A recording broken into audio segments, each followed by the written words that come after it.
right, so let's jump into it.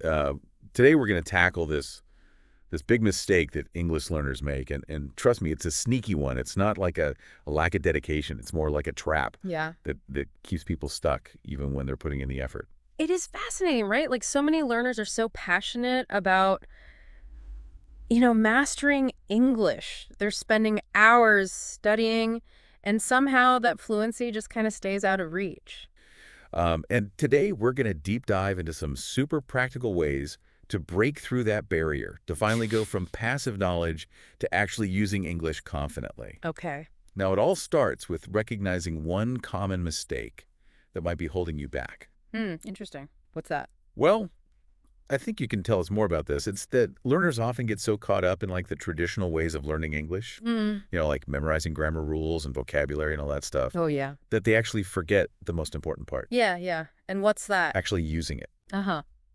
Yeah, it's fascinating how many learners focus so much on that learning part, like hitting the books and all the grammar and vocabulary lists. Right. But they kind of forget to actually use it. Yes. And studies actually show that actively producing language, even with mistakes, creates stronger neural connections, and it just boosts your fluency much faster.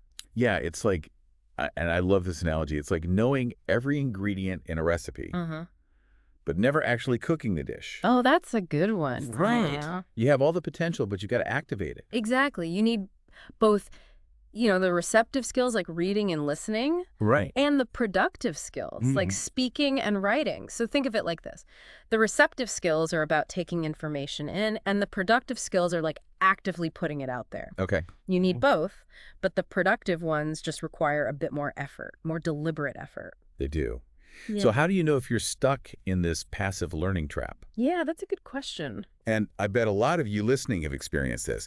You can follow along with the conversation in English, maybe even understand most of it. But when it's your turn to speak, your mind just goes blank. Yeah, I've definitely been there. Happens to the best of us, right? Yeah, for sure. That's a classic sign. Another one is constantly translating back and forth Oh, yeah. between English and your native language in your head. Yeah. That mental translation can really slow down your thinking and prevent you from actually developing that natural, true fluency. It's true. So let's ditch those passive learning habits and let's jump into some things that you can try to actually get yourself speaking more. I like it. Let's do it. Would you agree with that? Absolutely, yeah. Let's get into the action steps. Perfect. The great thing is you don't need any like fancy apps or expensive courses or anything. Right. It's all about making small but consistent changes Okay. to how you're approaching English. Okay, so what's like the first shift we need to make? What's like the first thing? So I would say speak more, study less. Okay. Now, don't get me wrong. Studying is still important. Yes. But for every, let's say, 30 minutes you spend hitting the books, Okay. try to spend at least 15 minutes actually speaking or writing. So if you learn a few new vocabulary words, don't just like write them down and Exactly. be done with it. Yeah, instead of letting them just sit there in your notebook, Yeah. use those words in real sentences. Uh-huh. Maybe write like a silly story with them, or even just record yourself explaining them Yes. in your own words. I love that. It's about making the language come alive. Make it come alive, yes. Okay, now this next tip might sound a little out there, but have you ever tried thinking in English? Thinking in English can be so powerful, Yeah. but it can feel really daunting, especially for beginners. Oh, for sure. It doesn't have to be this like big overwhelming thing though. Right. You can start small. Yeah. Like try labeling things around your house in English, Oh, yeah. or narrate your daily actions as you're doing them. I actually tried that labeling trick when I was learning Spanish. Uh-huh. I put sticky notes on everything. That's great. Like la mesa, el refrigerador, even la planta for my poor houseplant. Oh, My roommates thought I was losing it, but it honestly helped. that's perfect. Yeah. That's a great example. And you know what else works wonders for fluency? What? Shadowing. Oh, shadowing. Yeah, we touched on this earlier. Yeah. It's like having a personal pronunciation coach right in your earbuds. Exactly. For our listeners who haven't tried it, walk us through it again. Yeah, so it's so simple, but it's so effective. Yeah. You just pick a short clip from your favorite English show or podcast, or even just a YouTube video. Uh-huh. Listen to it a couple of times just to get a feel for the rhythm and the sounds. Yeah. And then on the third listen, Try to speak along with the speaker, Oh, okay. copying their pronunciation and intonation as closely as you can. So you're like their shadow. You're Exactly. mimicking every word. Exactly. Yeah. And don't worry if you stumble at first. Mm. The key is to just keep practicing and have fun with it. Yeah, absolutely. Speaking of stumbling, let's talk about something that I think holds a lot of learners back. Okay. The fear of making mistakes. Oh, yeah. Big time. Oh, I know that feeling all too well. For sure. It's so easy to get caught up in trying to be perfect. Yes. But honestly, that's just not realistic. It's not, no. Even native speakers make mistakes. All the time. All the time, yeah.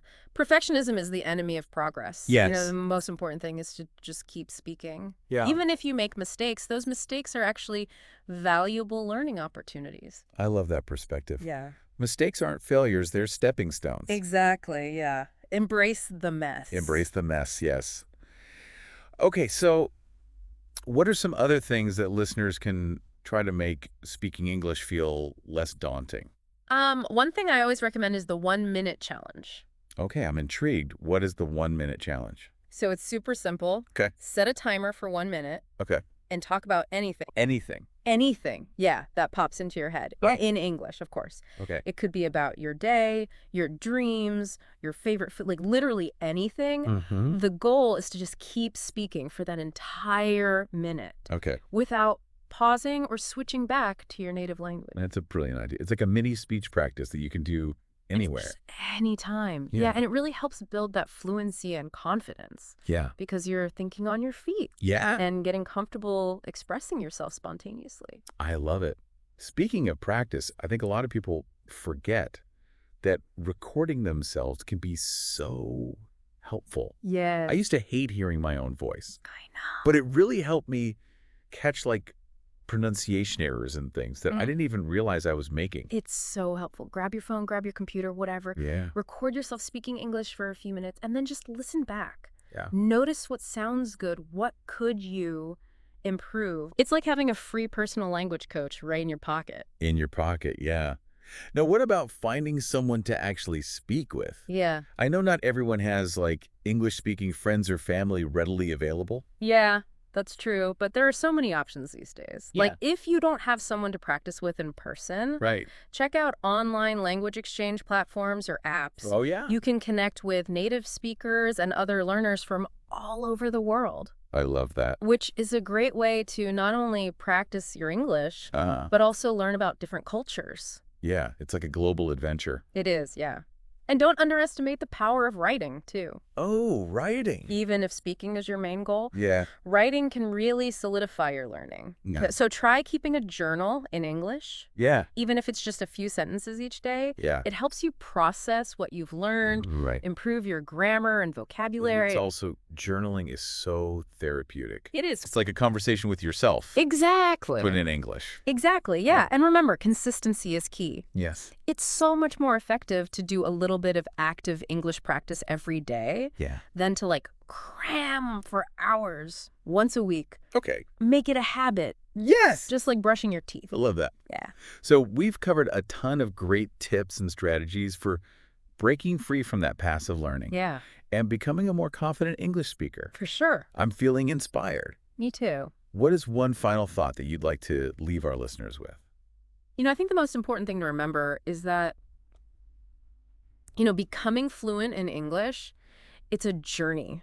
Oh, It's not a race. for sure. There will be days when you feel super motivated and days when you just kind of want to give up, and Yeah. that's okay. It happens. So just be patient with yourself, celebrate the small wins, and, just keep moving forward. That's such good advice. It's so easy to get discouraged when you compare yourself to other people or set like unrealistic expectations. For sure. But the truth is everybody learns at their own pace. Exactly. And the amazing thing is that, our brains are wired for growth, Yeah. especially when it comes to language. So every time you step outside of your comfort zone and try something new in English, Yeah. you're creating those new neural connections and, strengthening those language skills. Don't get discouraged if you don't sound like a native speaker overnight. Yeah, It takes time it does. and it takes consistent effort. It does. It does. But you got this. You got this. Absolutely. And remember, there's no one right way to learn English. Mm-hmm. What works best for one person might not work for another. Yeah. So experiment, find what you enjoy, Right? and just make the learning process fun and engaging. I love that. It's all about what works for you. Exactly. Okay, so to wrap things up, let's recap the key takeaways from our deep dive into transforming those English-speaking skills. Okay, I like it. First and foremost, Yeah. shift your focus from passively absorbing that information Uh-huh. to actively using it. Yeah. Don't just study the language, Yeah. speak the language. Yeah. And make speaking like a regular part of your routine. Yes. Aim for at least 15 minutes of speaking practice. Yeah. For every 30 minutes that you spend studying, Perfect. turn everyday activities into English practice opportunities. Yeah. Think in English when you can, narrate your day, label things around your house. Yes. Like, make the language a part of your life. Make it real. Yes, exactly. Mhm. Experiment with those different techniques like shadowing Yeah. or recording yourself Mm-hmm. to identify areas for improvement and track your progress. Love it. Find a speaking partner. Join an online language exchange community Yes. to get that consistent conversation practice. So important. And most importantly, be patient with yourself. Yes. Celebrate your achievements and never give up on that dream of speaking English fluently. You got it. Now, here's a challenge for you. Pick one thing that we talked about today Uh-huh. and commit to trying it for at least 5 minutes Okay. every day this week. I love it. I guarantee you'll be amazed by how much progress you can make in just 7 days. I agree. Small, consistent actions, big results. Exactly. So to all of our listeners out there, remember, you have the potential to become a confident and fluent English speaker. You do. You just need the right mindset, the right strategies, Yes. and the willingness to put in the effort. Couldn't have said it better myself. Well, thanks for joining us on this incredible deep dive into the world of English speaking. Yes. Thank you. Until next time, keep exploring this fascinating world of language. Happy learning. Happy learning, everyone.